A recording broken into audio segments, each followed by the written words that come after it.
Somebody says to me, hey, you went to St. Joe's. Did anybody else go? I said, well, my 3 brothers did. Oh. My 4 sons did. Oh. My 5 nephews did. Oh.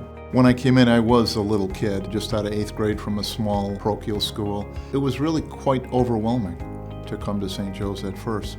So the first year was an adjustment for me, but I had lots of help. In 1985, unlike today, there weren't a lot of public school kids that came to St. Joe's. And so I was definitely out of my element when I came here. But, I came and I went to the open house, I tried it, and kind of the rest is history. My dad went to Turner Care actually, so it was hard for him to send me here, but I just think, when I came here, it just kind of felt like home. I know it kind of sounds, a little cliche-ish, but I think it was the right opportunity for me.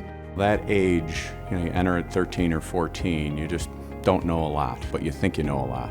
By the time you're 17 or 18 and making college decisions and more important life decisions, you actually do know some things. And St. Joe's, I think, does a great job of letting you know what's important, what's kind of background noise to tune out, and what to focus on as a young man. I think that the St. Joe's values are not extremely complicated. You're as good as your word. Your actions will speak for themselves. You want to do what's right by other people.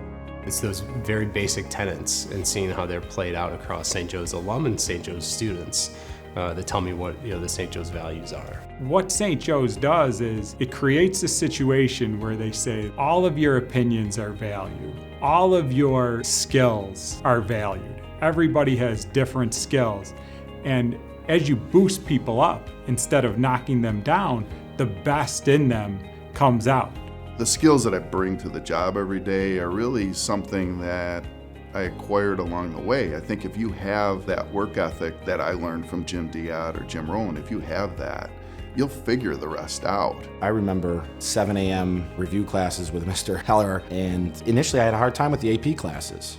And Mr. Rowland, Mr. Heller pushed me very hard to kind of face that challenge and overcome them. Also, I played basketball. Mr. Lennon, I think everybody knows, no one would describe him as a Casper milquetoast. He pushed us to be the best we could be all 4 years. One thing I would say that this school helped me do is be accountable for all my actions. No matter if that was in the classroom, on the court, in life, I think one of the biggest things that helped me become the man I am today, having to take on responsibility, in all aspects of life. For me, I didn't realize how much St. Joe's made a difference until I went to college.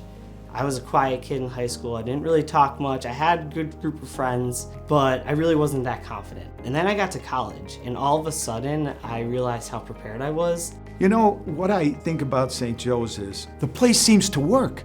I talk about myself. Here we are, 52 years since I've been out, and we still get together because these people are my friends. My sons get together with their classmates because they're their friends. You want to go through life with good friends that you can go back to. I don't know what the formula is, but people come here and they remain friends, and that's a good thing. That's a good thing. So when I babysit my grandson, Liam, who's soon to be 6 years old, I drive him behind St. Joe's, and I look at him and he goes, "Grandpa, what are we doing?" And I said, "You see that building over there, Liam?" And he goes, "Yeah." And I said, "That's where you're going to high school." And he looks at me with that blank stare, and I always say, "Grandpa's not kidding, Liam. That's where you're going to high school."